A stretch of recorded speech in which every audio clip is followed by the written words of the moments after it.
Welcome to the September 8th, 2021 regular board meeting of the Chino Valley Fire District Board of Directors. The time is 4:01 p.m. Please make sure your microphones are on and remember to talk directly into the microphone. I will now open the meeting and take roll. Director Wynn Williams. Here. Director Harvey Luth. Here. Director John DeMonico. Here. Vice President Mike Krieger. Here. Myself present. Before I adjourn the open session to closed session portion of the meeting, I will read the closed session item. Conference with legal counsel, anticipated litigation, significant exposure to litigation pursuant to paragraph 2 of subdivision D of section 54956.9, one or more cases. And do we have any public comments on this closed session? Okay. So let me see. I will now adjourn the open session to closed session. We'll return to open session at 6 p.m. Okay, welcome to the September 8th, 2021 regular board meeting of the Chino Valley Fire District Board of Directors. The time is 6 p.m. and we will now begin the meeting. I will open the meeting and report or take roll call. Director Wynn Williams. Here. Director Harvey Luth. Here. Director John DeMonico. Here. Vice President Mike Krieger. Here. And myself present. Legal counsel, can you please report out a closed session? Yes, the board met earlier this evening to discuss the one item of potential litigation, and there was no reportable action. Okay, thank you very much. Next is the flag salute.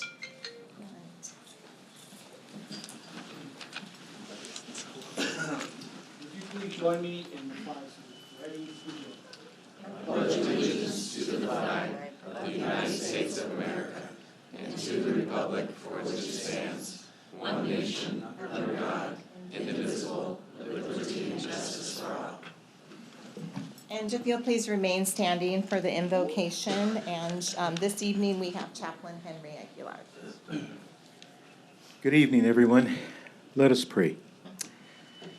Dear Heavenly Father, Lord, as we come before you this evening, we ask, Father God, for your blessings to be upon this Board of Directors meeting, Father. Lord, I lift up the Board of Directors, Fire Administration, our Fire Chief, and all the firefighters on and off duty, Lord. I pray for your blessings to be upon us all. Lord, for the items on the agenda, I pray for wisdom and direction. And Father God, for these beautiful families here, Lord, I pray that your Spirit would dwell in their hearts, Father, and that you would take everyone home with traveling mercies. For it is in Jesus' name we pray. Amen. Amen. Thank you very much, Chaplain Aguilar, and thank you, Deputy Chief Atkinson, for doing the flag salute this evening. Appreciate that. Clerk of the Board, do we have any changes to the agenda this evening? Yeah, so we have submitted a revised staff report for agenda item number 10 under new business. The only change to the staff report was to modify the purpose and recommendation. Copies were provided to the board, and also copies are available for the public to review. We also posted the staff report on the website. The other item, we provided an agreement also to new business item number 10, and that was provided to the board after the agenda was posted. We have copies available for the public, and we also posted that document to the website. Okay, thank you very much. Okay, this evening we have 4 proclamations to our agenda. The complete proclamations are available on our website and part of our agenda packet. The first proclamation is 9/11 Firefighter Day of Remembrance. It's the 20th anniversary of the most devastating terrorist attacks that ever hit our homeland, and the Chino Valley Fire District has vowed to never forget the selfless acts of courage and duty of not only those who fell on September 11th, 2001, but those who have lost their lives and those who carry on. The Chino Valley Fire District Board of Directors would like to solemnly proclaim September 11th as Firefighter Day of Remembrance, recognizing all firefighters who fall in the line of duty everywhere. The second proclamation is Fire Prevention Week proclamation. Fire Prevention Week commemorates the Great Chicago Fire of 1871, which killed more than 250 people and left 100,000 homeless. destroyed more than 17,400 buildings, and burned more than 2,000 acres. Today, fire kills more than 3,000 people in the United States each year, and more than 80% of all fire deaths occur in a home. The Chino Valley Fire District is committed to the safety of life and property from devastating effects of fire and calls upon the people of the Chino Valley to participate in fire safety preparedness. The Chino Valley Fire District Board of Directors would like to proclaim the week of October 3rd through 9th, 2021 as Fire Prevention Week. Okay, the next proclamation is National Awareness Day Proclamation. In July 2010, the U.S. Department of Homeland Security, DHS, launched a national campaign to recognize behaviors and indicators of terrorism and terrorism-related crime, as well as the importance of reporting suspicious activity to state and local law enforcement, and has created partnerships to educate the public on suspicious activities and potential threats, promoting being watchful and reporting unusual activity to law enforcement. The Fire District has established a Bleed Safe Chino Valley program designed to increase survivability from potential traumatic incidents by community member readiness, and will continue to build relationships with local law enforcement and city officials in support of together maintaining public safety and awareness. The Chino Valley Board of Directors would like to proclaim September 24th, 2021 as If You See Something, Say Something, National Awareness Day. Okay, the next proclamation is Breast Cancer Awareness Month proclamation. Breast cancer touches the lives of Americans from every background and every community across the nation. And during National Breast Cancer Awareness Month, we honor those we have lost, lend strength to those who carry on the fight, and pledge to educate ourselves to our loved ones about the tragic disease and the importance of early detection.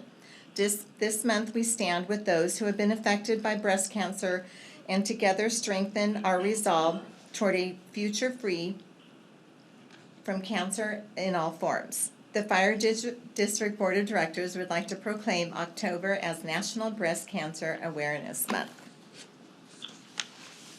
Okay. Next item on the agenda, Community Member Recognition Hometown Hero Award. Okay, tonight we are recognizing a member of the community who rendered aid and immediately initiated CPR on a community member in cardiac arrest. I would like to invite Deputy Chief Nathan Cook to the podium.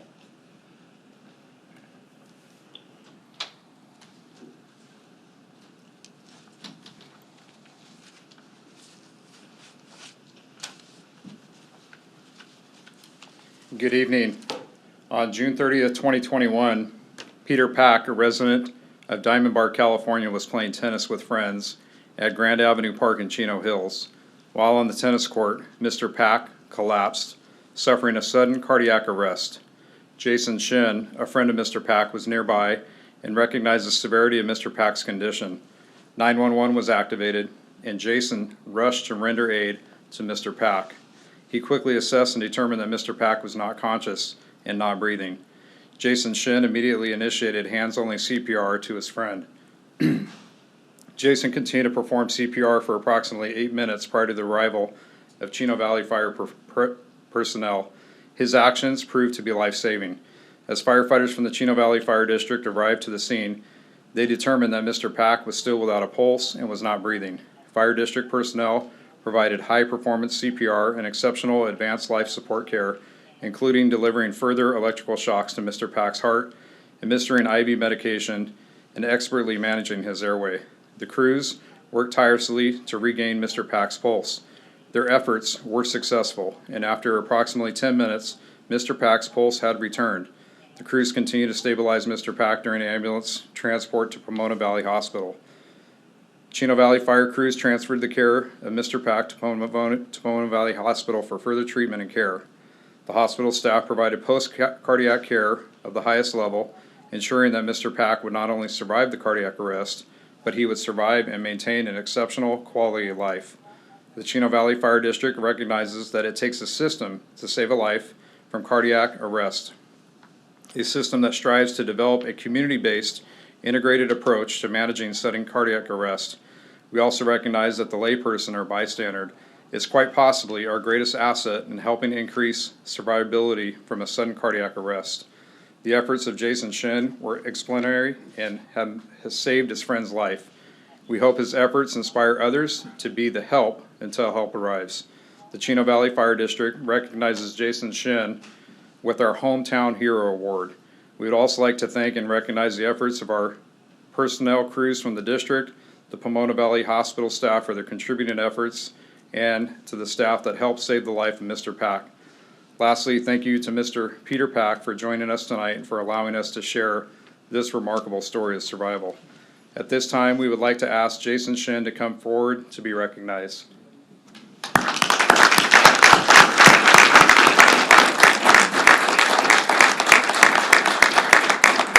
We would also ask that Mr. Peter Pack, will you also please join us?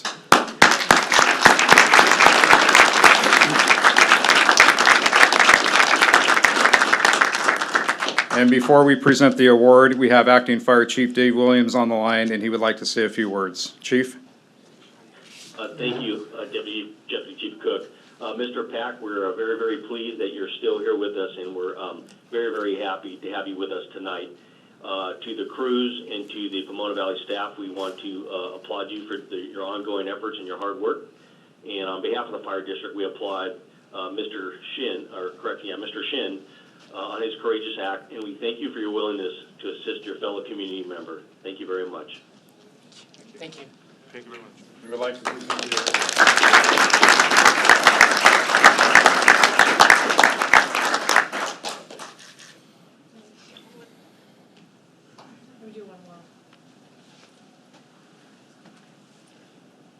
Okay, and on behalf of the Board of Directors, the Chino Valley Fire District would like to recognize you for initiating life-saving efforts in performing CPR on a fellow citizen on June 30th, 2021.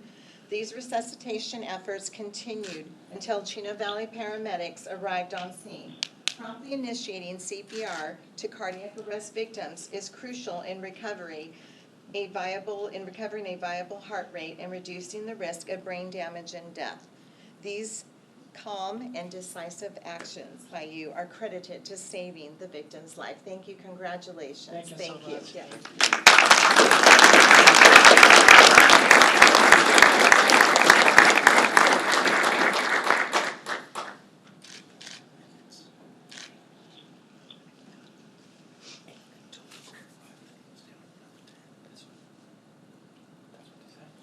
Thank you very much. Thank you.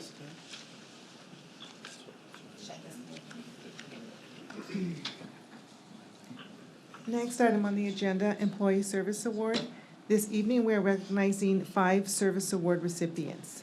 5 years of service. Office Technician Christine Bujin, I'm sorry, I apologize, she works with me and I can't pronounce that name. Was unable to join us this evening, but is being recognized for 5 years of service. Okay, I'll just read from here, so I don't have to go back and forth, okay? So, Office Technician Christine Bunigan began her career with the Fire District in 2016. She supports our finance department as office technician. Thank you, Christine, for your 5 years of service to the Fire District. Acting Chief Dave Williams, would you like to say a few words? Sure. Thank you very much. As the Acting Fire Chief, Christine, I would like to thank you very much for your consistency and your commitment to the Fire District. We really appreciate your hard work. Thank you. Okay, 25 years of service.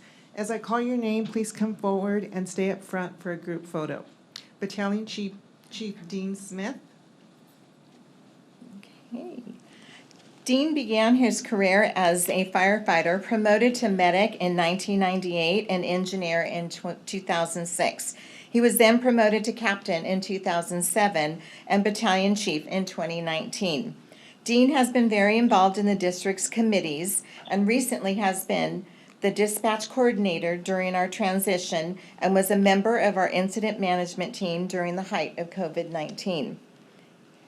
Acting Chief Williams, would you like to say a few words?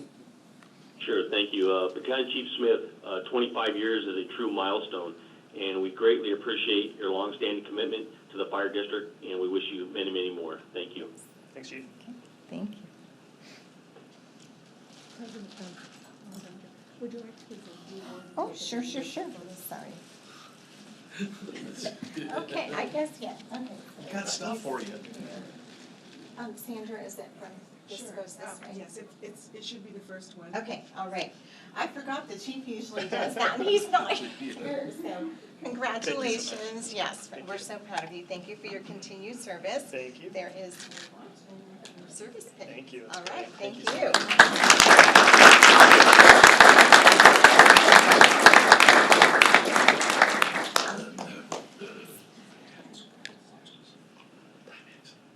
Oh, okay, they do.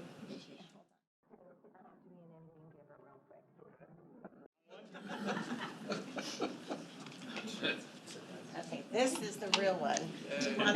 Do you want There you go. And there's your service pin. There, no, that Does one's someone have your name on it? That's Are you okay? Thank you. Thank you for keeping me honest. Captain Jeff Lopez, please come forward.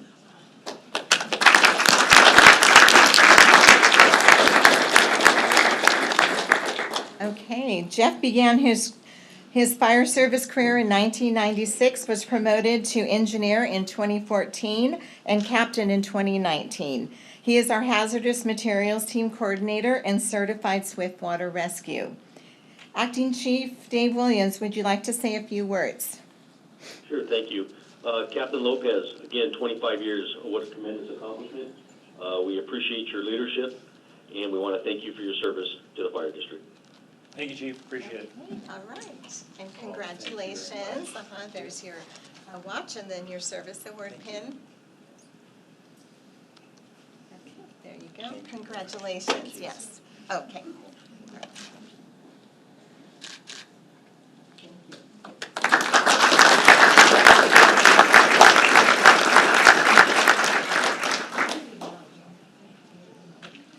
Okay, I don't think I need the mic, you guys. Engineer Travis Flicker.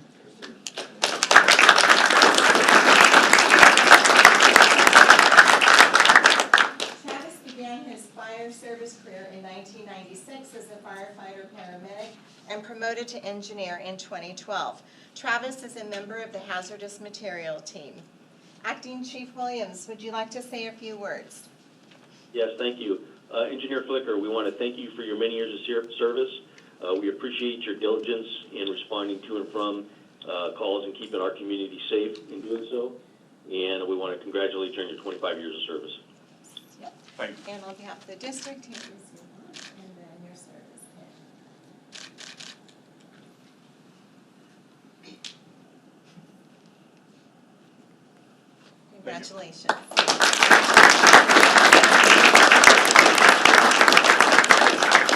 This time we'd like to take a group photo, if you can come back front. Okay, huh? Yes, thank you. It'd be my pleasure. One in the center? Okay.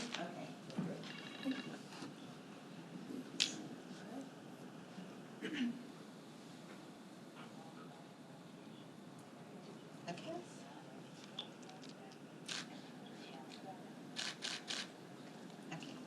Okay, right, thank you, gentlemen, thank you.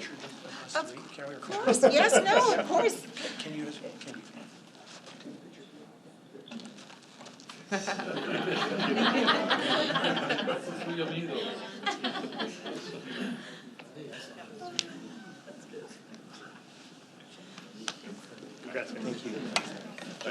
Thank you.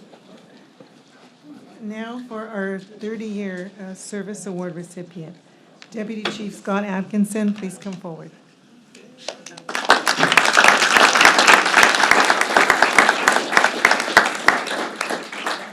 Scott began his fire service career in 1991 as a firefighter paramedic and was promoted to engineer in 1998. He was then promoted to captain in 2002, training captain in 2007, battalion chief in 2011, and deputy chief fire marshal in 2015. Scott then transitioned to Deputy Chief Support Services while completing the National Fire Academy Executive Officer Program. Scott is the founding member of our Make a Child Smile program and Spark of Love Toy Drive. He has served as Vice President of the Chino Valley Fire District and currently serves with the Kiwanis Club of Chino. On behalf of the Chino Valley Fire District and its Board of Directors, we would like to thank you for your service and commitment to the fire district. Thank you. Wow, 30 years, awesome. So Acting Chief Williams, would you like to say a few words? I would, thank you. Well, Scott, you've been a mentor to so many at the district, and the organization is definitely left in a better place because of your commitment. We want to thank you for your selfless 30 years of service, and we want to support you into your next adventure. God bless and congratulations. Thank you, Dave.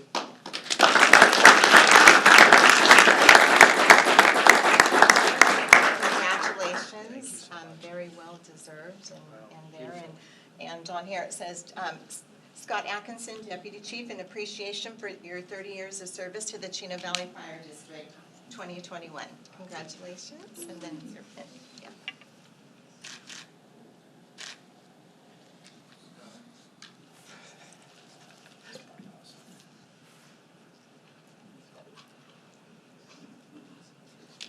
Thank you, and I'm going to allow you to say a few words. Oh, well, very good. Well, gosh, I've sat over there so many times and watched everybody retire, especially the 30 years. This is my last fire board meeting that I'll be at. I retire at the end of this month, so it's with a heavy heart that I say that. God has blessed me with an awesome opportunity for the last 30 years to work in the best place that I think any firefighter could work. My daughter, who's now interested in becoming a firefighter, just talks about wanting to work here. She just joined the Explorer program, so she just started and I'm leaving. So it's really neat. But I'd like to thank my family, especially my wife. She's put up with a lot over 30 years. Last night I was at the Chino City Council meeting to 10:30 at night. So, there were a lot of those nights and I couldn't do it without her. Thank you, Jennifer, and I love you for that. And thank you to the rest of my family. They all couldn't be here tonight, but two of my kids could, so I'm just so grateful. And then also my mom and my in-laws as well. Thank you very much for being here tonight. But also want to thank everybody that's part of the district, the guys and gals on the floor. Tremendous opportunity for you, and I'm just so thankful for everything that you do every day here at the district, running the calls. Recently, it's been quite the task with the fires and the ambulance service that we've been providing, so thank you for all that hard work. The office staff here at the fire district, they've been a family to me since I've come up here, and I greatly appreciate every one of you and everything that you've ever done for me. And then again, to the board, the directors, thank you for a great opportunity. I can't even tell you what a great place it's been. My next adventure, as Dave talked about, I'll be working at Mount San Antonio College. I'll be overseeing the paramedic program there. So thank you very much. Thank you. God bless everybody. There you Thank go. you. Yes. Thank you. Thank you.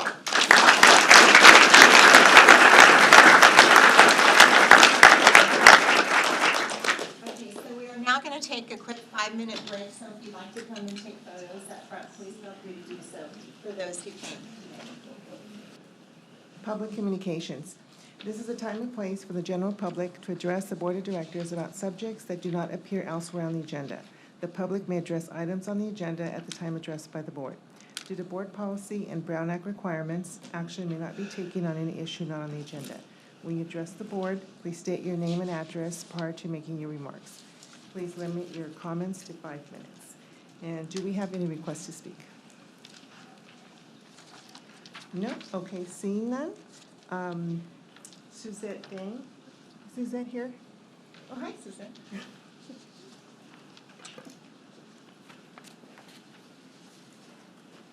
Good evening, President Ramos Evinger, Vice President Krieger, directors, everyone in the audience member and the community members. This is Ed Dang with County Supervisor Kurt Hagman's office.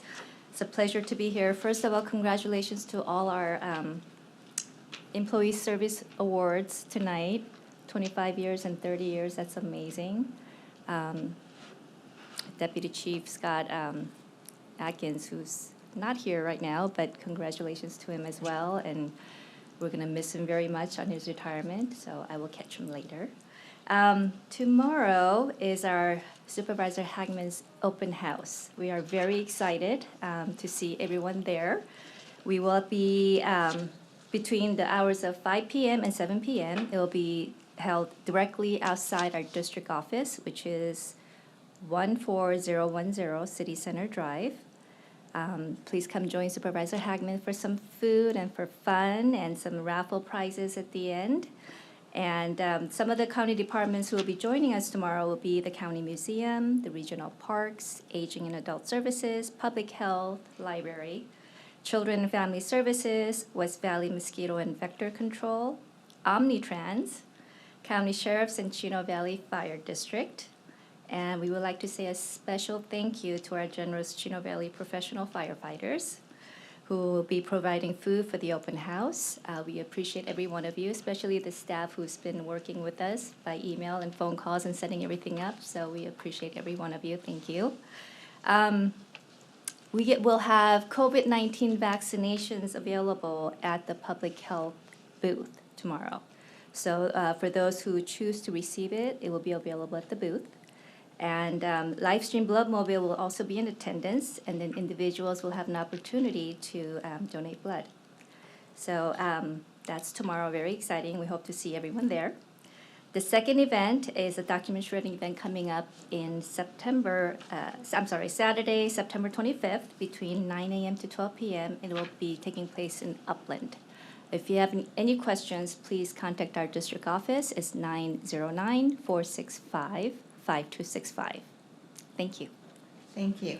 And Suzette, is a appointment needed for the live stream tomorrow, or is that you allow No, you do not walk-ins? need an appointment for either one. Okay. Walk-ins are welcome. For COVID-19 vaccination, the second shot, the staff there will coordinate for you for your follow-up vaccine. So what's going to be available. So you will be in good hands. Okay, thank you. You're welcome. Mayor Pro Tem Mark Lucio, City of Chino. I have no report. Thank you. Thank you. And Councilmember Art Bennett, City of Chino Hills.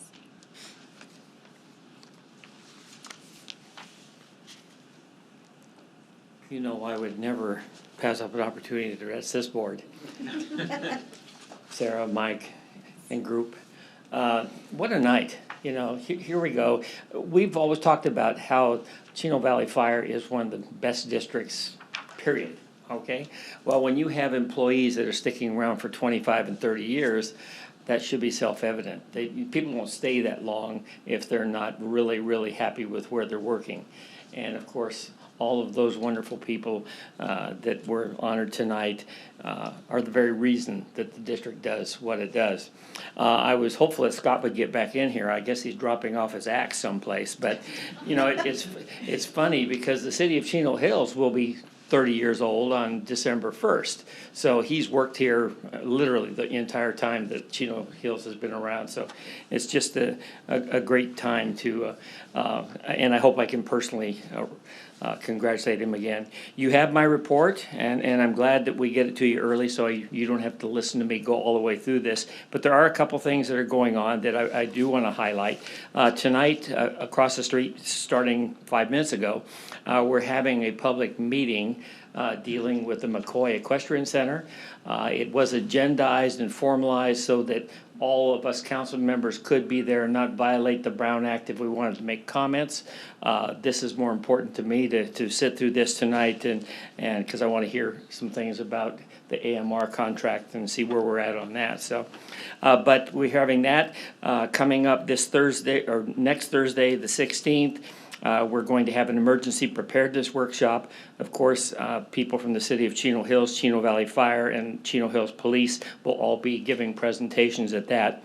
And of course, I didn't mean to pass up this Saturday. The remembrance is, this is one of those events, I think we're all, with what's going on and what's just happened in Afghanistan, we're all real concerned about the 11th coming up this year, more so than ever, I believe. And the fact that we've moved it over to the training facility on Schaefer hopefully that means that we're gonna anticipate a lot more people. I understand there's gonna be names that are gonna be read, and maybe you can comment about that, about the 200, I think, fire departments nationwide that were given that honor of naming all of the victims. So that's gonna be an extra special remembrance this year. We also have, coming up next Tuesday at our meeting, we're going to be making a proclamation of National Emergency Preparedness Month, which is going to be a great thing. And it ties, because when we're talking about emergency preparedness, who does it involve? You guys. You are our backbone, you are our protection, you're the ones that prescribe all that safety and are there in those emergencies for our residents, so we appreciate that. We're also gonna have an unusual thing. There's gonna be a presentation on the 5760 freeway interchange project. That's called the Confluence project.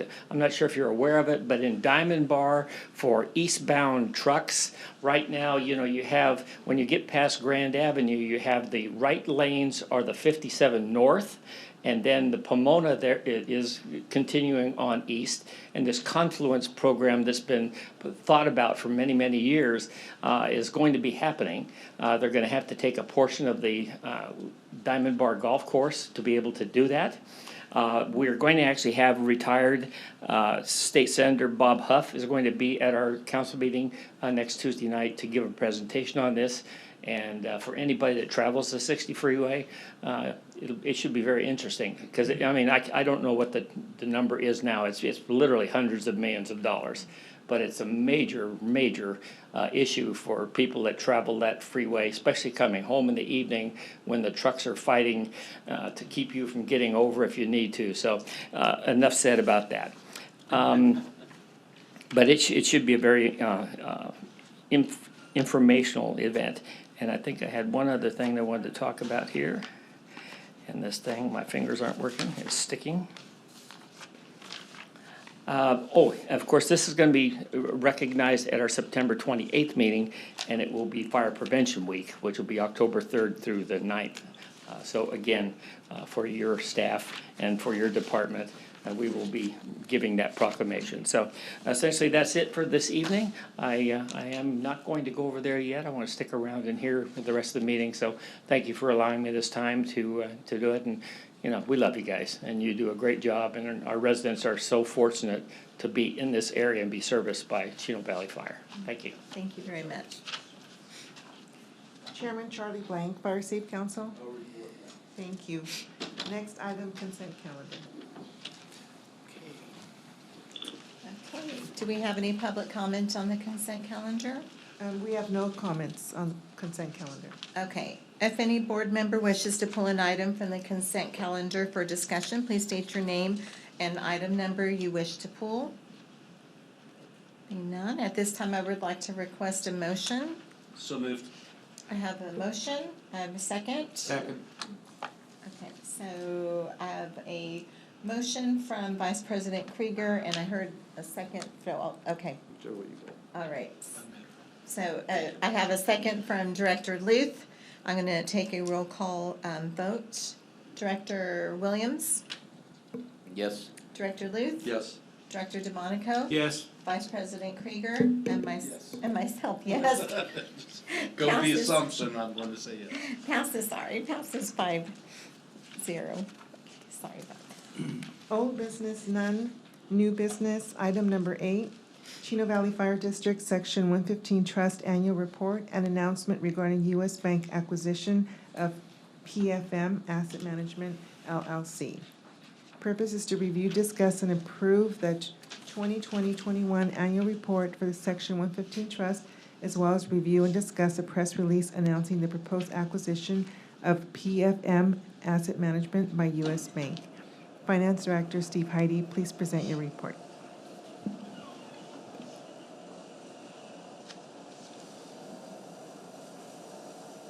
You like that, don't you? I do. Yeah. Great. President Ramos, Evinger, members of the board, good evening. Ellen Clark from PFM is here to present the 115 Trust Annual Report, but before Ellen does that, I have a few comments and I want to read the recommendation.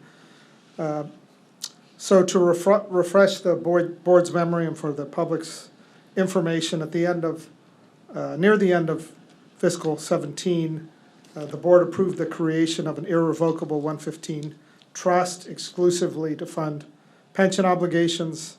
The 115 trust bylaws require that an annual report of the trust be presented to the district's board within 90 days of fiscal year end. The trust fiscal year end coincides with that of the district at June 30.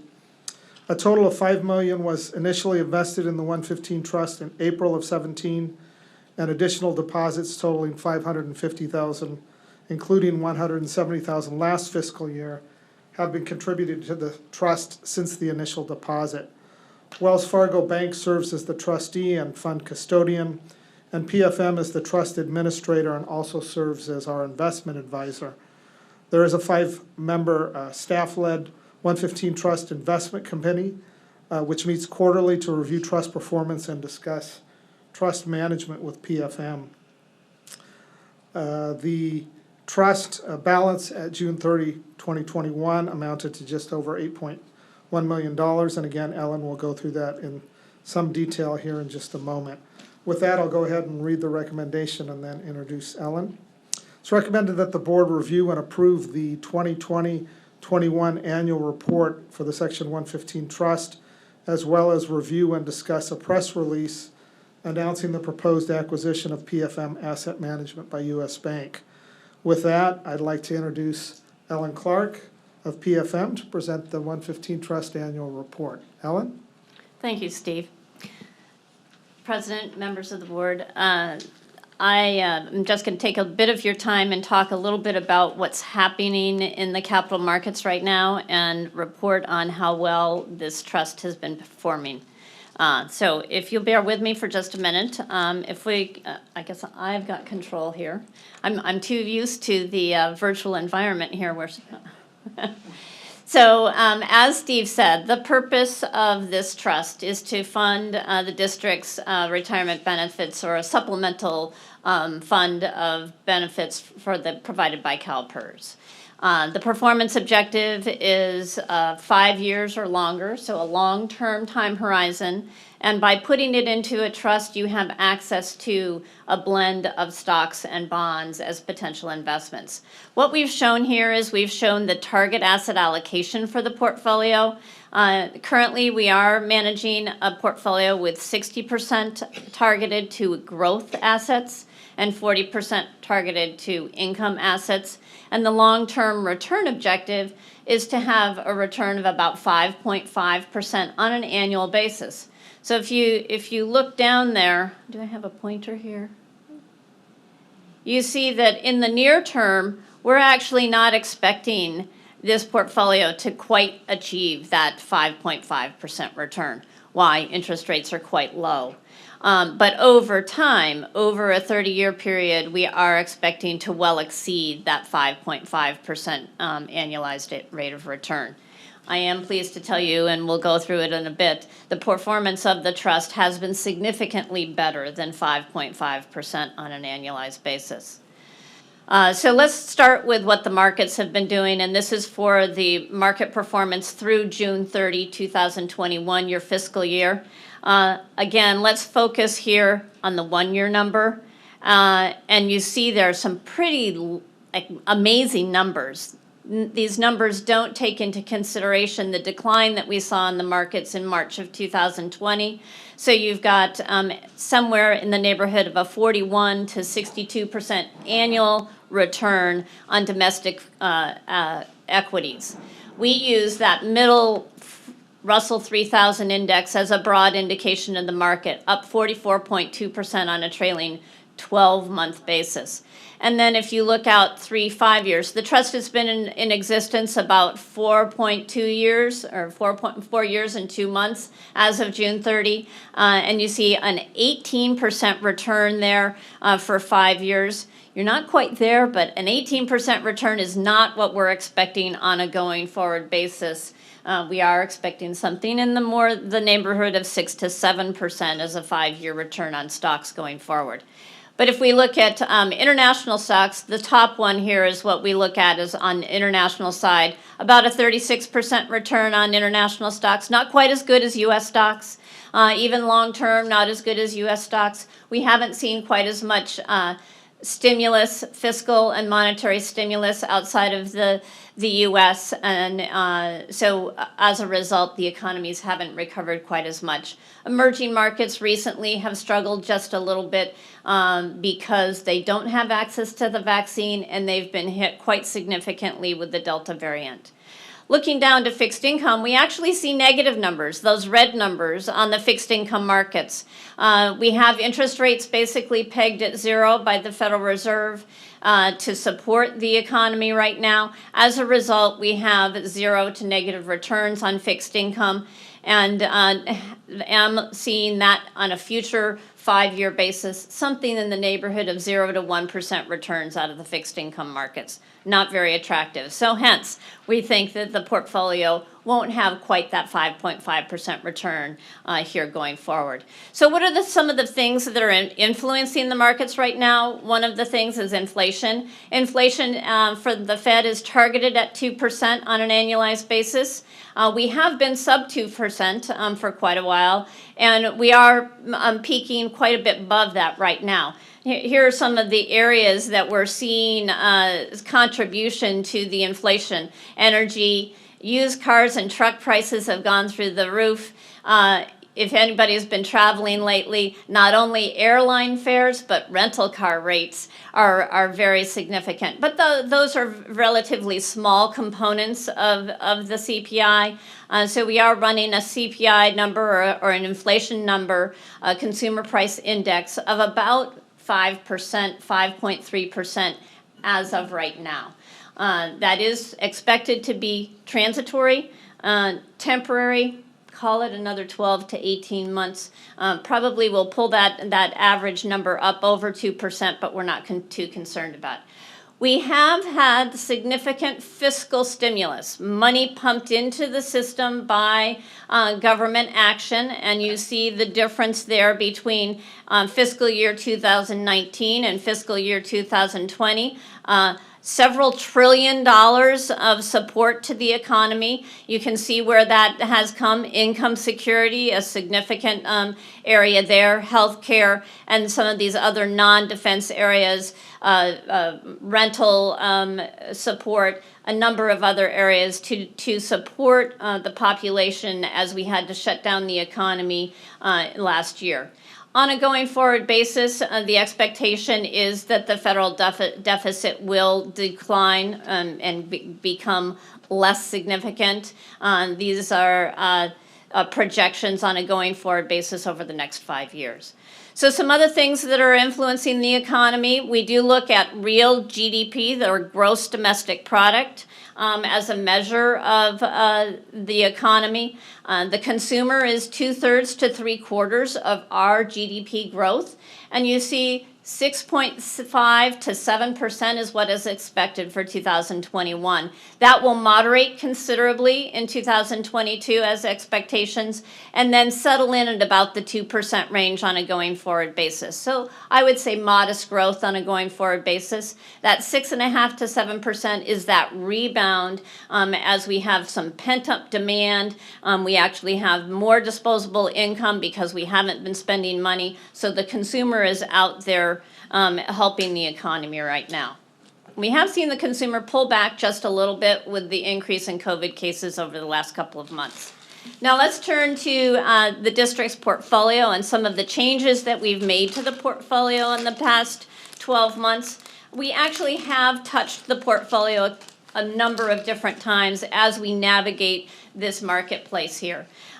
So in the third quarter, so last year,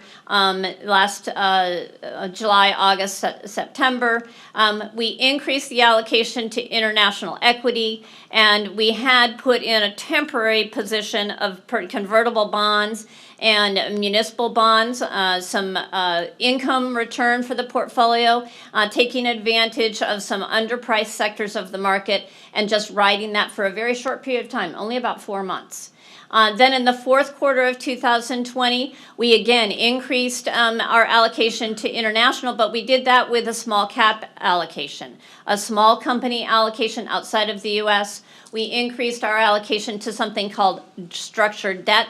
That is a segment of the portfolio that protects the portfolio when interest rates are adjusting, because it adjusts with the interest rates as they go up and down. And then we added in a small cap equity overweight to the domestic equity allocation.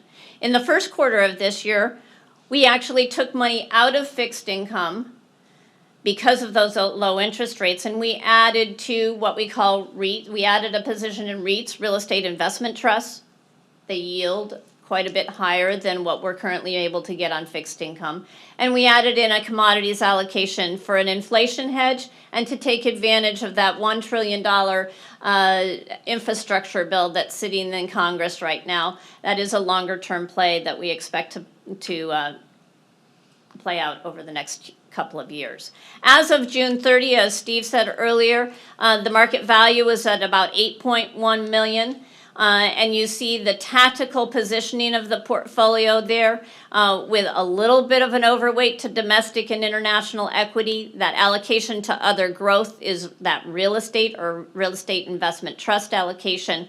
About a 10% underweight to fixed income, and about a 3% allocation to the commodities. Now, this is showing you a 50-50 allocation. The committee did make the determination to increase the allocation to growth assets to a 60-40 or 60% allocation to stock and 40% allocation to fixed income. And so we were sitting about on that as of 6:30, but your allocation would be a little bit less now to fixed income on a going forward basis. The performance of the trust as of June 30, the 1 year trailing number there, 22% versus the market at 19%. So we are pleased to tell you that we gave you a 3% net additional return than if you had just bought a portfolio of index funds. Since inception, and that's a little over 4 years, you've got a 10% return versus the market, that blended market index, at about 9.5%. That blended market index is that Russell 3000 index at 33%, the international markets at 17%, and fixed income markets at 50%. Okay, are there any questions before I go looking forward? Looking forward, we're still positive, more positive on stocks than bonds. The way to read this page is that orange is negative, the very green is positive. The dark circles are what we think today. A white circle is what we thought 3 months ago. So the only thing that changed is that we're a little bit less positive on emerging markets, and that really has to do with the fact that emerging market countries are struggling with COVID-19 because they don't have the resources to buy vaccine and distribute it. So we continue to be more positive on stocks than fixed income. We are structuring fixed income more in credit-sensitive areas to try to boost the return of the portfolio. This, I'm not going to go through in detail. There are 3 changes on this page. These are 9 factors our investment committee looks at when determining how positive the environment is for equity assets on a going forward 6 to 12 month basis. So the diagonal here, corporate fundamentals have been very strong. Earnings, revenue, and profit margins have been higher than expected, albeit we have been coming off of the low of last year, but still very strong earnings and revenue growth. Consumer confidence. I would argue that consumer confidence has actually backed down into this lime green area because of the increased cases in COVID-19 and the hospitalizations nationwide.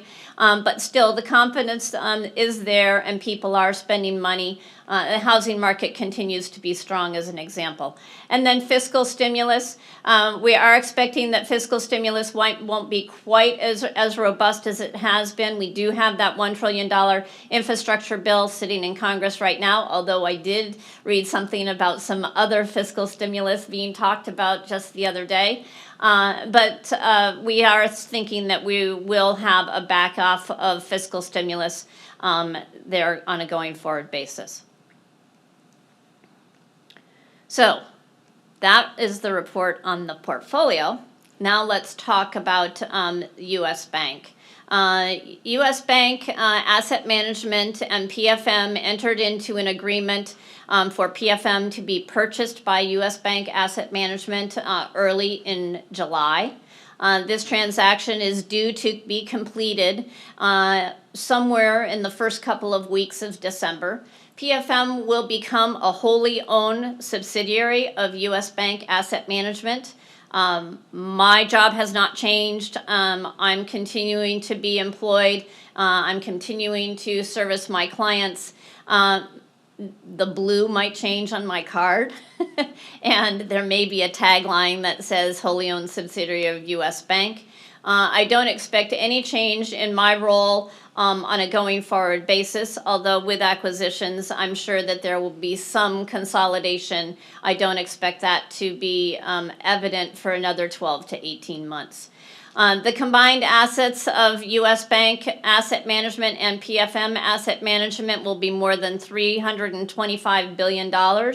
And we will have, not that we don't have a national presence, but will have an even more broad presence than we do currently. And some of the other benefits that we're picking up is some of the technology and access to trading and access to some regulatory oversight with being now part of the U.S. Bank family, if you will.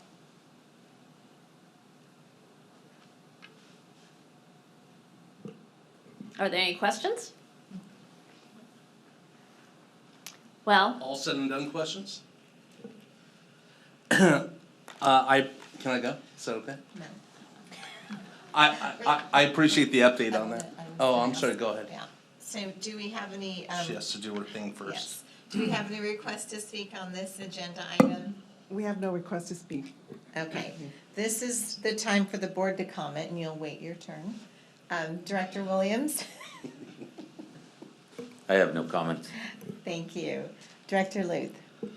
Ellen, just appreciate you coming and making your presentations again, and the committee, Steve, you and the committee, and the work that's done. Nice report, good to see. Appreciate it. That's the end of my comments. Okay, Vice President Krieger, I'll let you go before DeMonico. Excellent, thank you. Ellen, great presentation, we appreciate that. The returns are fantastic. We want to keep that going. I'm concerned about the inflation going on, as I'm sure you guys are. My question is, with the acquisition of you guys from U.S. Bank, our assets are currently held with Wells Fargo. Is there a requirement to move it? Is there an opportunity to move it to get lower fees, better position to actually help our portfolio increase in value at all? Director Krieger, that's a good question. PFM Asset Management will continue to be operating independently, so we do not have any obligation to use U.S. Bank as an institutional trust and custody. We do currently use U.S. Bank institutional trust and custody for a number of our relationships. The relationship that we have here at the district, we're using something called a Section 115 trust, and that trust is sponsored by Wells Fargo, which actually has also been purchased. They were purchased back in 2019 by the Principal Group. And so that name will change when that transition is finalized at the end of February 2022. They have already transitioned a number of their businesses, but the institutional trust and custody business, the big clients that are a little bit more complex, they waited to last. They made the mistakes on the others, and so that transition actually will be starting December 1st. The systems transition will start December 1st and be completed by the end of February. So it might be a possibility. I don't know that you would get a whole lot lower price, but it might be a possibility. Excellent, we'll leave that up to Steve to figure out for us. Okay. Director DeMonico? Yeah, he's been sitting next to me for too long. I was gonna ask that exact same question. I really was. But a question for Steve. Steve, we also pay money to PERS to reduce our pension liability. And- That's correct, yes. And just where are we with pension liability using both the 125 trust and the PERS account? Yes. So, yes, in addition to the amounts that we've paid into the 115 trust, we've also been making regular additional contributions to CalPERS to try to stay ahead of the curve. Rates are still increasing on the PERS side, partially because the return that we're using currently is based on the prior year PERS numbers, where PERS actually had an actuarial loss. We expect that to turn around based on PERS numbers for 6/30/21 as well. But just as a reminder, the district put in place at the board's direction a policy whereby 1/3 of any surplus is allocated toward pension liability, either on the PERS side, on the 115 trust, or on a combination thereof. And in addition, when we presented last regarding a recommendation to the to that effect in terms of the 1/3 surplus, there was also a strong preference issued by the board to essentially revisit that annually, even if the district is not in a surplus position, because of the board's commitment to paying down pension liability. So I guess the long-winded answer to your question is we're ahead of the game by making contributions on both sides of the equation, to the 115 as well as directly to PERS. And then I would also add in commentary that, you know, if you were to look at the district's general fund returns on investment, because of the safe and secure nature and restrictions associated with what we're able to invest in general fund monies, it would be about a comparison of a 1% return on general fund monies over that 4-year period versus, as Ellen's indicated, about 10% on an annualized basis. So about a 10-fold increase over that 4-year period by taking that money outside of the general fund and moving it over into the 115 trust, which eventually can be used at the board's direction to actually contribute into the PERS system to help extinguish those liabilities. And I did, I misspoke, I called it a 125 trust, that's a 115 trust. So I stand No worries. corrected. Thank you. And with PERS, their actuarial, I think they have a long-range forecast that in 10 years that they should be doing much better than they are now. Right? Yeah, I think PERS is seeing similar pressures in terms of meeting the 7% discount rate that actually has been leveraged down to 6.8 based on the PERS policies and the most recent annual return. But I think PERS expectations are very similar, that over the next 5 to 10 years, hitting those returns approaching 7% is going to be a challenge. And then beyond that, I think as Ellen's indicated, in the longer term, the returns in that 7% range seem much more achievable. The challenge is that rates continue to go up in about that 10 to 12 year time frame. So the district continuing to prepay on the PERS side, continuing to build the 115 trust assets are key, because we've got to navigate those next 10 to 12 years while we're seeing continuing increases in rates, combined with the pressures because of decreases potentially in returns on investment. So you have those two working sort of, unfortunately, in contrary directions. And so we've got to get through roughly the next dozen or so years. And how do we do that? We do that by investing in the 115 trust and being proactive to pay now so we don't have to pay more later in terms of payments directly into the PERS system. Thank you. You're welcome. Okay, You that's all. understood all that, right? Okay. I'm sorry, what? You understood all that? Yes, Okay. and I asked those questions because I've attended the CSDA conference and had, there was discussion on PERS and the actuarials and discount rates and those things, and Steve, you made it much more clearer than they did, so thank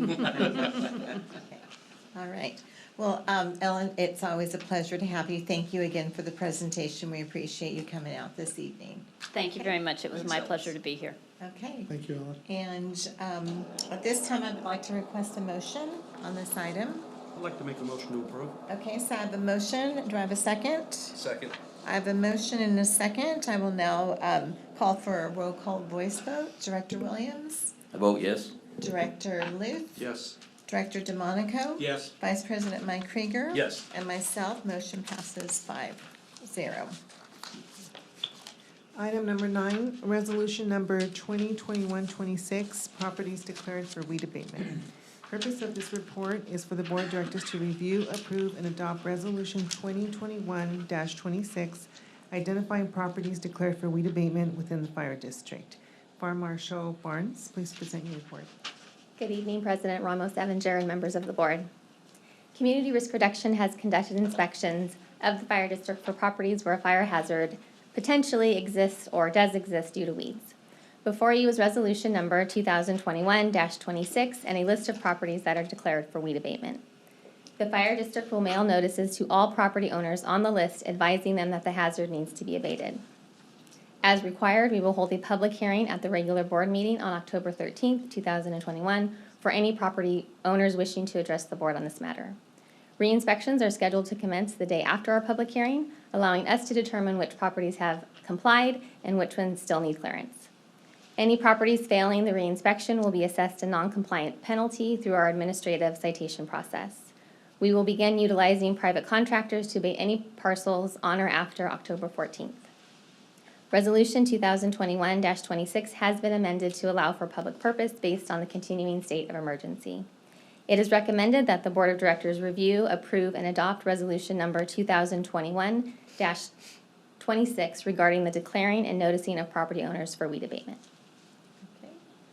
Thank you very much. Did we receive any requests to speak on this? We have no request to speak. Okay, this is the time for the board to comment. Please ask your questions and make your remarks when I call your name. Director Williams? I just have one question. Is there a standard for the height of the weeds when you guys cite them or anything like that? So we've amended our fire code. So we look for, you would be out of compliance if the weeds exceed 4 inches in height. 4 inches? 4 inches. Yeah, the only reason I asked is I have a lot and I had to mow it. I wondered what it was. Thank you. Okay, Director Luth? Fire Marshal Barnes and your team, thank you for your diligent efforts. That's my only comment. Thank you. Okay, Director DeMonico? Ditto, thank you, Danielle. Thank you. Yep, Vice President. Can't let you go without a question, right? So I noticed that there's 10 parcels that say Volano Club. So I'm saying this partially for our council members sitting here. Is that still fenced off, or is that like the golf course that we're looking at here that they just let go to weeds? So if there's not an address associated with Yeah. it, then more likely it is probably the golf course property. And to my understanding, the golf course is still gated off. So when we send in a contractor, how do they go in to do that? So actually, Austin does a great job of working with their team out there. So typically when we send them a notice, they've been in contact with us in either requesting an extension of some sort. We're currently working through some fuel mod stuff that they've been complying with, but they're typically responsive to us when we send the notices. Okay, thank you. Okay. I don't have any questions, but I just want to thank you again for another busy year and for handling the weed abatement from your office. Thank you. Okay. So with that, I'd like to request a motion. Move to approve. I have a motion to approve. Do I have a second? I'll second. Okay, motion and a second. I'll now call for a roll call voice vote. Director Williams? I vote yes. Director Luth? Yes. Director DeMonico? Yes. Vice President Mike Krieger? Yes. Myself, yes. Passes 5-0. Item number 10, assistance by hire agreement between the Chino Valley Independent Fire District and American Medical Response, AMR.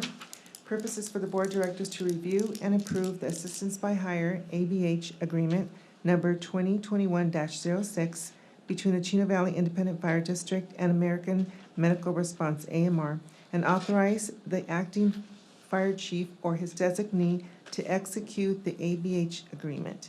Acting Fire Chief Williams, please present your report. Good evening, Board and President Ramos Senator. Due to the ongoing effects of the COVID-19 pandemic, AMR, which is the private ambulance provider by contract to the County of San Bernardino, has announced they are experiencing staffing shortages of paramedics. As a result, the Chino Valley Fire District has partnered with AMR to provide an innovative approach to the crisis and improve emergency medical transportation services to all Chino Valley Fire District patients. To formalize the relationship, the Chino Valley Fire District and AMR desire to enter into a formal agreement approved by the Board of Directors that cements the relationship between the parties as clearly sets forth the procedure for the provision of an assistance by hire, ABH, moving forward. The agreement details how requests for ABH shall be made and will specify the request for Chino Valley Fire District staff and equipment costs that must be reimbursed by AMR. A precondition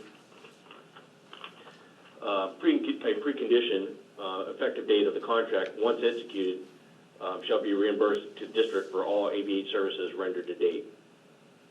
Inland County's Emergency Agency, ISOMA, has been supportive to date in Chino Valley Fire District's deployment of alternative vehicles as needed within the district boundaries, and in the case of an extreme emergency, outside the Chino Valley Fire District areas of responsibility.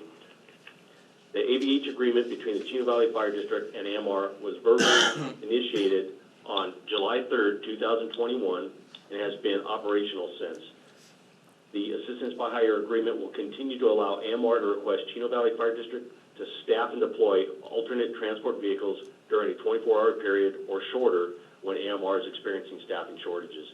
The ATVs are staffed with 2 Chino Valley Fire District personnel capable of providing advanced life support services and are used to transport patients from the field to an emergency room. AMR will reimburse Chino Valley Fire District for personnel time, use of equipment, and fuel. This public-private partnership will help ensure ambulance resources are available and will greatly enhance the services already provided by the Fire District. The acquisition of additional ATVs was approved by a Fire District Board in August, and we are currently happy to state we have received our first alternate transport vehicle early this week. The ABH agreements requires compliance with standard ISOMA requirements that may be applicable based on ISOMA's medical control authority. Additionally, Chino Valley Fire District's provision of ABH services following the effective date of this agreement shall be conditioned on the express written approval of ISOMA pursuant to AMR's ambulance services contract with ISOMA. In closing this section, it is important to note that the Chino Valley Fire District, specifically Deputy Chief Cook, worked extremely hard with our attorney at Best and Krieger, along with AMR staff, to draft the proposed assistance by hire agreement. The ABH agreement is not a project for purposes of CEQA and therefore is not subject to the CEQA review. Approval of the ABH agreement is not a project under state CEQA's guidelines, section 15061B, subset 3. The recommendation at this time is that the Board of Directors review and approve the assistance by hire agreement number 2021-06 between the Chino Valley Independent Fire District and American Medical Response. It is further recommended that the Board of Directors determine the action is exempt from CEQA and authorize the acting fire chief or his designee to execute the agreement on the fire district's behalf. End of report, and I'll be happy to answer any questions. Okay, thank you very much, Chief Williams. Do we receive any requests to speak on this agenda? We have no request to speak. No requests to speak. This is a time for the board to comment. Director Williams? I have no comment other than it's quite a lengthy thing, and but it read pretty good, and I thought it should be passed myself. Okay, Director Luth? I just appreciate staff, the district, our firefighter paramedics for working so hard to find solutions that end up benefiting the communities that we serve, people that count on us to provide the emergency services that we do. It concerns me that we have to, as a district, make these investments. We're spending the kind of money we're having to spend. The impact it has on firefighter paramedics, they're being impacted as well. The community, the public entrusts us with their monies, and so it was a hard decision when we voted for the ambulances, but I still feel it was the right thing. Obviously, I think the rest of the board does too. Our communities are gonna benefit from this. Hopefully, we don't have a bad situation where someone ends up dying because of the commitment that this district has made. So I appreciate the efforts that went into trying to put this agreement together. I know it took a lot of time, legal and staff time. It's a step forward in the right direction. It's not the final solution. It's not gonna cure everything, but it certainly will help. So I'm in support of it, and that's the end of my comments. Thank you very much, Director Luth. Director DeMonico. Yeah, I'd like to concur with Director Luth. This is something that we believe we need to do. We support the community. We support taking care of the community. We will not back away from that. This is a crisis that's affected the community. We will not back away from that. We will do what is necessary to take care of the community. I support staff. Thank you for everything you did with putting this contract together. To the personnel, thank you for working so hard to make this work and protect our citizens. We really appreciate that. I really appreciate that. And I'd just like to clarify one thing when we talk about assistance for hire, and I talked to the chief about this, the assistance for hire rate that we are getting from AMR for this is what we would receive if we were to go assistance for hire anywhere throughout the state. If we were called a mutual aid on assistance for hire, these are the monies we get, and they do cover our costs. But there is definitely an impact on our personnel because we are not hiring any extra personnel. We are backfilling with our existing personnel and, quite frankly, working their tails off, but thank you for it. And so that concludes my comments. Thank you very much. Vice President Krieger. They took the wind out of my sails on that, so I agree with Director Luth, and I will agree with Director DeMonico as well. I couldn't be more proud of the staff for helping to keeping the open lines of communication, putting this together. It's complicated, but what's good is at this point we have a good working relationship that I think our teams have developed, that the guys on the floor have really helped foster, and everybody's about caring for the community as a whole, which is the reason why we're here. So I want to thank everybody for all the efforts that are put in along the way, so I concur with everybody else. Thank you. I thought the winds were taken out of your sails. No, I can go on for another 10 minutes if you want me to. Sorry, I just couldn't resist on that. We all voiced our concerns at the last meeting, and I feel that the fact that we approved the purchase of the 4 alternative vehicles really showed our commitment, the district's commitment to the community and safety in life, and how we will not place any value on someone's life. It's, it's priceless. So with that, I would like to request a motion. I would like to make a motion to approve. Okay, I have a motion to approve, and do I have a second? I'll second. Okay, so I have a motion and a second, and I'll do a roll call voice vote. Director Williams? I vote yes. Director Luth? Yes. Director DeMonico? Yes. Vice President Krieger? Yes. And myself, yes, the motion passes 5-0. Thank you. Okay. Chief Williams, do you have any comments for this evening? I do. Under personnel development and activities, I'd like to, what the board knows, I attended the Executive Fire Officer Program in the National Fire Academy in Maryland, at Emmitsburg, Maryland, from August 14th to the 27th, and returned home safely. Under board activities and public relations, the CSDA annual conference took place on August 30th through September 2nd in Monterey, California. Vice President Krieger and Director DeMonico were in attendance. And this last item, I'm very proud. Most of the directors had already mentioned our appreciation for our staff, but wanted to take a moment and recognize the efforts of our suppression personnel as they continue to deal with these unprecedented times. As you're aware, our personnel continue to staff 2 alternative transport vehicles, ATVs, 24 hours a day, 7 days a week. This staffing is in addition to backfilling 5 vacancies we currently have, backfilling for fire assignments, and backfilling for our injured personnel. Our personnel have sacrificed a total of just under 4,000 hours away from their families on their normal schedule since July 3rd while staffing the ATVs. Our personnel have been deployed on a total of just under 6,000 hours of fire assignments to the state of California since July 14th. During these deployments, our personnel continue to place themselves in harm's way to save lives and property for the citizens of California. This fire season is on track to be the worst in California's history and is only beginning. During these deployments, our personnel have had to backfill just under 2,000 hours in order to keep the district fully staffed. We also want to take a moment to recognize the efforts of our District Homeland Security Group and Hazmat team. Collectively, along with Firefighter Porcinian, their efforts led to a formal adoption of medical guidelines for chemical warfare agents, hazmat, in the pre-hospital setting, along with high-threat environments. These guidelines will now be used by first responders throughout the nation and have been added to the Tactical Emergency Casualty Care Guidelines as an annex.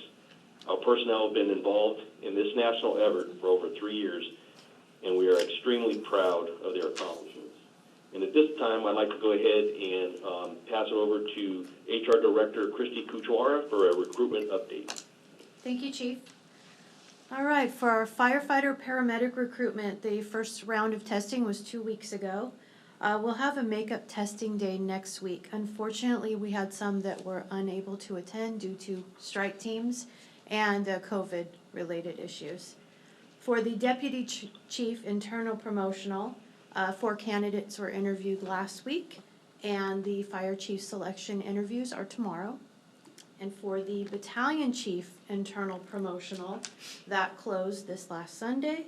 We had 7 applicants, and they're currently working on a pre-test assignment this month, and testing will begin in October. And last but not least, our open recruitment for auxiliary worker closes Sunday the 12th. That's the end of my report. Thank you. One question, how about the firefighter entry level? How's that? That's currently testing. Yeah, we'll have a makeup testing day next week. Did you say that? I missed it? Yes. That was one of many. Okay, thank you. You're welcome. Thank you, Christy. Appreciate that. I'd like to just close with a couple of upcoming events. The 20-year anniversary of our 9/11 event is scheduled for Saturday, September 11th at 9 o'clock at Fire Station 61, and it will be open to the public. Recommendations are that you bring mask and wear mask as you're comfortable. A special board meeting workshop will be scheduled for September 20th from 11 to 5 at the McCoy Center. Your team is And the ASBC-SD membership meeting is scheduled for Monday, September 20th at 6 p.m. in Victorville. The Finance Committee is scheduled for Monday the 27th, September 27th at 8 a.m. The 2021 San Bernardino County State of the County event is scheduled for Monday, October 6th at 4:30 at the Toyota Arena. And last but not least, our annual open house event is scheduled on Saturday, October 16th at the Training Center from 9 a.m. to noon. And that concludes my comments. Thank you. Thank you very much, Chief Williams. This is the time for the board to comment. Please provide any comments when I call your name. Director Williams. Thank you very much. I was very disappointed that I submitted my request to be reinstated as a regular board member a little bit late. I felt kind of bad about that, and I thought that under the circumstances, you know, that I had brought it up at the meeting, I thought maybe you could work with me a little bit on that, but apparently that wasn't to be. And so, you know, I was just looking at the thing that was on the board there, and it talks about being courteous and working with people and trying to be respectful. And a couple of weeks ago, I was watching the guy running for governor, Larry, what's his last name? Elder. Yeah, he was, anyway, what he said is, he said when he was young, his mother told him that a person can't take your respect from you. you have to give it to them.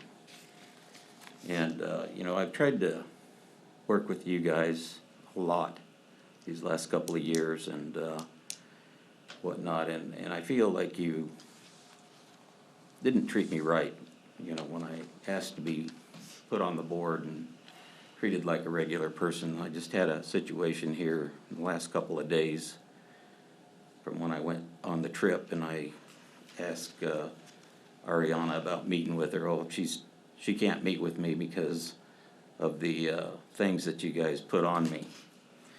And so with that shouldn't be. I mean, I've never threatened anybody and whatnot. So I think that you guys aren't treating me right. But, you know, you do what you feel like you have to do. As far as our council, he made a statement tonight that not all items that are voted on in closed session have to be brought out. And I'd like to get some information on that if I could, where you could show me what items do and which items don't, if you would. I'd appreciate that, because I wasn't aware of that. And also,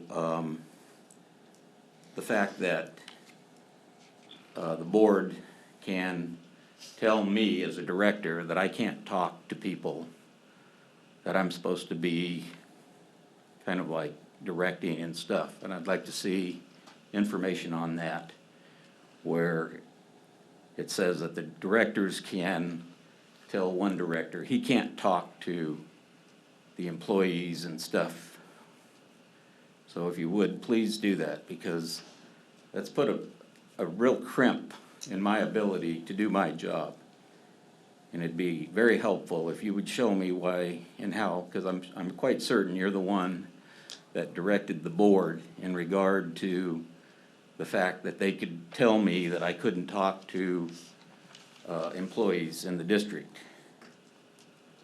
Because I was under the impression that that would have to go through a court, where a court would have to do that. And I don't think this fire board or you or anybody else has the right to tell me that I can't talk to people, especially under the circumstances where I'm supposed to be the one that gets information and whatnot. So if you would, please do that. And the last thing that I have, maybe not the last thing, I've got some bees at my house that I got to get rid of. And I called down here to see about getting some help on those. And I'd like to get some beekeepers or whatever that take care of bees, because I've got to get those things out of there. And really help me if I could get some help. And that's the other thing that I wanted to talk about is when I call down here to administration, I get some guy, you know, on the thing there, and he says, if you know your party's extension, well, you don't know your party's extension.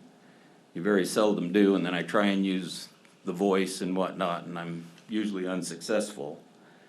And I would like to make a suggestion that we do something better with communication when people call into the fire district. It's not convenient, and it's not very responsive to what people should have, quite frankly. And I'd like to see us have a better communication system for people that want to call the fire district and get help.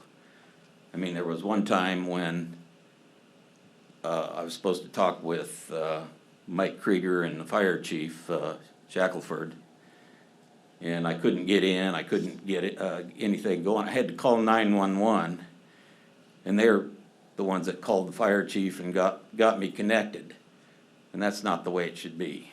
And so I'm asking that we consider doing something to get a better system that's more oriented toward the public.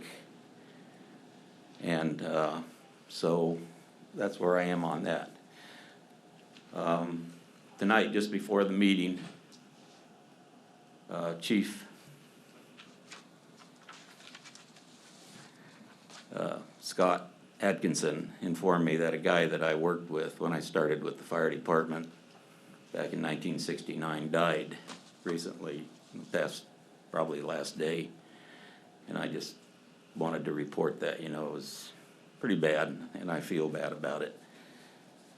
He was a heck of a nice guy. He had a lot of talent. And he did some stuff for me, painted some stuff and whatnot, and I still have it. I mean, the guy was unbelievable. He was really a neat guy. So, you know, I mean, that's the kind of thing that affects you. I mean, even though it was 50 years ago, over 50 years ago, and whatnot. And to all the people that, Scott, and everybody tonight that got awards and stuff, I think that's great. And Scott, I hope you do have a very good retirement. And actually, I enjoyed working with you. You were working with me when I went out, and I really liked working with you. And so I think that's about all I have to say. And thank you, everybody. Okay, and I will address your concerns that you had with me during my public comment. I'll allow the other board members to do that. So Director Luth. Thank you. On the 19th, attended the San Bernardino County Airport Commission. By the way, they've created a video about incursions into the runways that may or may not be of value to check that out. And we can chat about that a little bit later, but attended that. Hometown Heroes, again, just to see somebody up here who's walking, talking, doing well because somebody jumped in and helped. Our crews show up, do their amazing job, get to a hospital that more amazing. Just again speaks to the kind of community we have, the kind of firefighter paramedics we have. We just heard the acting chief talk about the efforts to develop procedures and policies that other agencies are going to be using. Another example of what this district is all about. Congratulations to all the service award winners. To Scott, congratulations. Hate to see you go, but appreciate your efforts to help me, especially when I first got here, to understand things. And I appreciate your involvement in the community. I'm going to miss your videos. Have missed those for a while, but I want to wish you well. Congratulations. Thank you for all the years of dedicated service to this community, and appreciate it. And good luck in your future. Let's see here. What else do I have? Oh, and then the 9/11 to everyone who's involved with keeping that going. You know, it's a tragic event, but the efforts to keep those memories alive and to recognize what happened that day, I appreciate it. Hopefully everybody can come out, participate, and so anyway, that would be the end of my comments. Thank you. Okay, thank you very much. Director DeMonico. Yes. I did attend a Chino council meeting last night, and it was the first time in over a month because you guys took the month off. And we should take a month off sometime. That's my recommendation. We don't want to be here till 10:30 at night. That's true. But I did attend a CSDA conference, and it's the first conference they've had in 2 years because of COVID, and they did a great job in presentation. I talked to a lot of vendors up there, a lot of exhibitors, attended a number of classes. One of them was how much our reserves should be, and they didn't have an answer either. So that's up to each individual group, but it was an interesting seminar to listen to that in the process that districts go through trying to determine what's appropriate reserves and what they should do. And I also attended another one on districting. And I'm going to ask our council, Jeff, on districting. We've passed a resolution to go to voting by division, and are we going to be coming up with our schedule of meetings for public hearings and those types of things here? Yes, as a matter of fact, our office is working with Sandra, the clerk of the board, to schedule some meetings. We're going to be talking tomorrow, and then probably bring some information to the board at the October meeting. Okay, thank you. I'd also like to congratulate our hometown heroes. You know, the hometown heroes and you guys do a tremendous job. And you know, this reinforces to me of why we purchased the ambulances and what we're doing, because If we didn't do that, or we didn't even have that available, and we had to wait 30 or 45 minutes for an ambulance, it would have been tragic.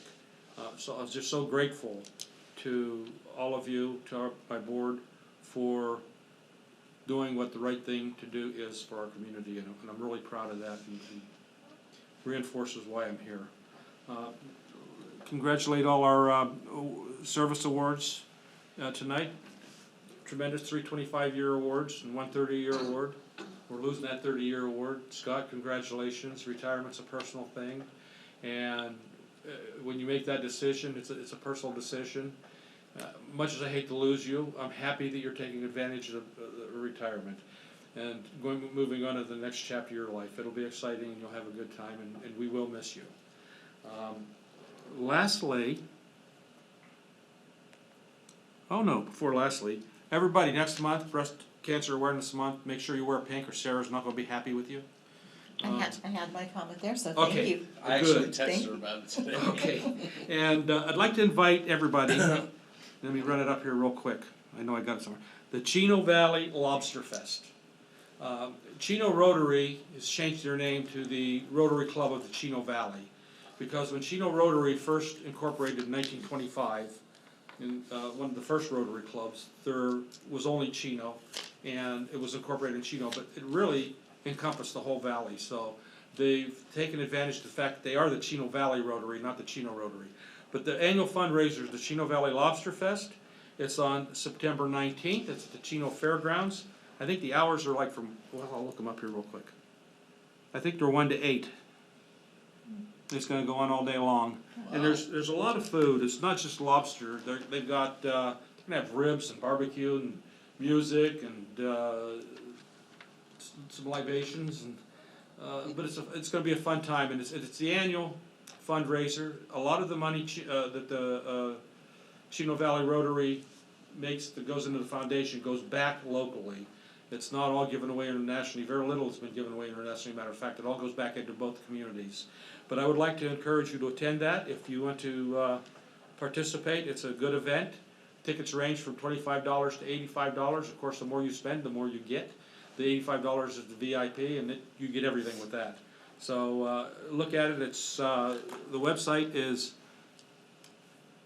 Let me see. How do I look at it? Oh, ChinoValleyLobsterFest.com. It's real easy to remember.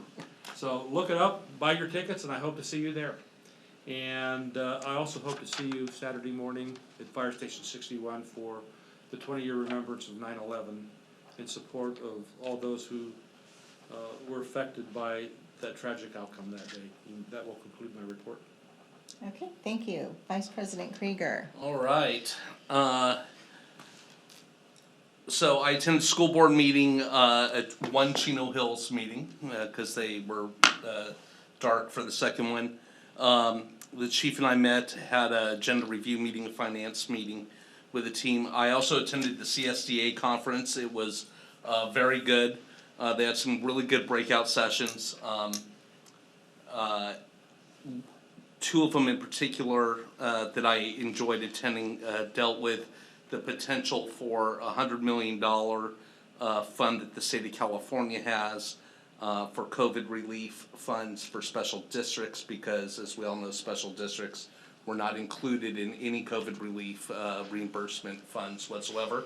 They also asked for, or gave us information about asking for a transfer authority that gives counties and cities the ability to legally to transfer funds that they got to us as well. So we could ask cities or counties for part of the funding that they got, because they got it based upon population proportionately. So it's just something to think about for the future. Very pleased with the AMR contract, as we all discussed, and to be able to serve the citizens and make sure that everything's dealt with. And once again, thanks to the firefighters for stepping up and making sure that that's staffed on a go-forward basis. I also had a question about Citygate on what the status was, so it sounds like we'll have something very soon. We don't want to get behind the 8 ball on that. Hometown Heroes just shows once again what a fantastic community we have and how education, the community impact, with the great skill and care that our team has in-house, utilizing the equipment that we've given them, been able to provide for them all the way through, to the hospital, to see that people can walk out of that. I mean, that guy was down for a long time, and was able to come out of it and stood here today. That's just remarkable. Correct me if I'm wrong, but that's like the 23rd or 24th instance like that in the last 2 years. Is that right? That's phenomenal. That's just incredible. That we have that kind of ability and care here within the district. And congratulations to the guys got their 25-year. And Scott, it was fantastic working with you. Really enjoyed to get to know you. We shared a lot of fun times and a lot of laughs and a few tears as we worked through stuff, but just fantastic. Congratulations. And now that I know what your next chapter is, you're not going that far away. And so we hope to continue to work with you. Thank you. That concludes. Yep. All right, okay. So, I attended a Chino Institute for Men's meeting. I had a citizens advisory meeting as well for the prisons council meeting, Chino council meeting last evening. Had a couple Carbon Canyon Fire Safe Council meetings, finance agenda review. We had the quarterly review of the invoices and special meeting. It was a busy. I thought August was going to be a little quiet, being that we had some of the cities that were dark, but it turned out to be a busy month. And thank you, Director DeMonica. I'm going to make sure to please everybody. If you can please wear your pink. I know you gentlemen, I hope you still have your pink ties somewhere. So pink ties, shirts, whatever, to please, if we can do that.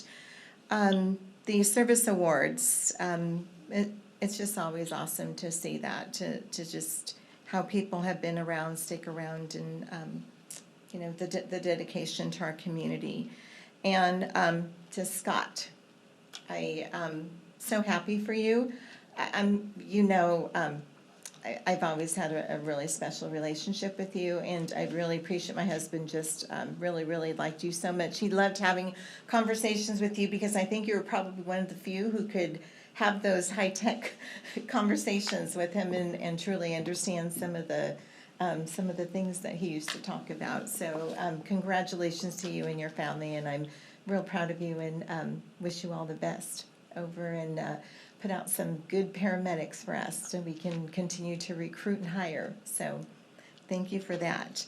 The Hometown Heroes, that's always a great thing to be able to come, and it's so nice that our district gets to be able to recognize and honor those who also serve our community in that capacity, because it takes a lot of bravery, it takes a lot of commitment to, it's a scary thing to start working, especially somebody who you know. So that's just amazing, and I want to thank our crews and staff and our continued commitment to our community, the fact that we actually go out and we try to teach people to get involved, and that's something that we ask of our residents to partner with us with that.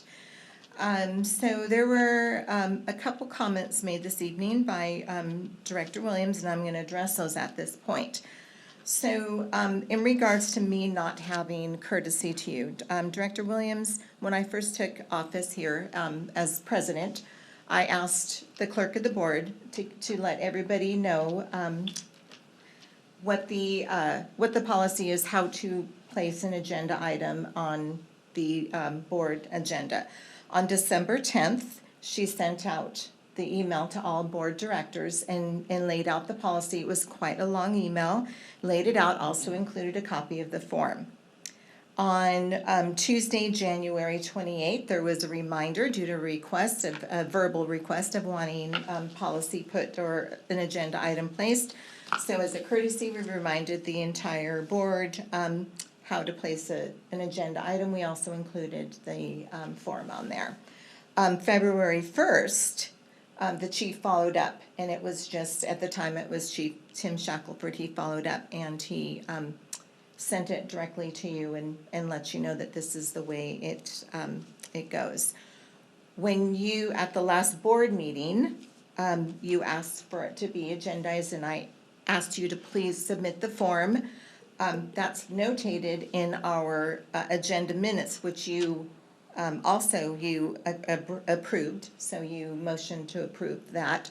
So you knew what the policy was, but yet you are asking me, you submit me a request email, and I politely said that, here's the form, please submit it now for October, because we're past that deadline. So I feel there's been plenty of times it's policy. You're telling me that you want to be treated like a regular board member, yet you're asking me to make special considerations for you. Policy is policy. So if the rest of the guys want to submit something to me as an agenda item, I'm going to request that they follow the policy and submit the form. It isn't just, we don't just write something else. That takes a lot of work to put the agenda together. It takes a lot of hours. And, I work with staff, and it's a tasking thing. So we just politely request that all board members follow policy and in asking for agenda items. It's not that we don't want to take care of things. I just ask that you politely follow policy on that. In regards to your censures were a direct result of your own personal actions and us needing to protect our district from liability. And I think this has been discussed before, because you said, how do we as a board, how are we able to tell you you can't do something? And I believe I think it's been a couple occasions, legal counsel has commented and let you know that we as fellow board members can censure board members and take away certain privileges. So just for that as well. But I'm glad that you finally submitted the form. We'll be happy. I told you I'm more than happy to discuss that, and I'm sure the board members are as well. We'll be more than happy to discuss that. But we also need, as board members, we need to follow policy for things. Okay, thank you. I haven't submitted the form, but I will this time for sure. Okay. And if you need a printed copy, I'll ask staff if you can't print the one that I sent. I'll even ask staff if they can please put a paper one in the mail. Can we do that, please? I'd really appreciate that. Okay, all right. Can I bring it up at the workshop? Thank you. Yeah, if you'd like to bring it up at the workshop, that's fine. So, okay. Yeah, I'll put in for it before that. Okay, and please follow the criteria for the deadlines on that, please. Okay? And with that being said, this meeting will be adjourned to the regular meeting of the Board of Directors of the Chino Valley Independent Fire District to be held on Wednesday, October 13th, 2021. Thank you, everyone.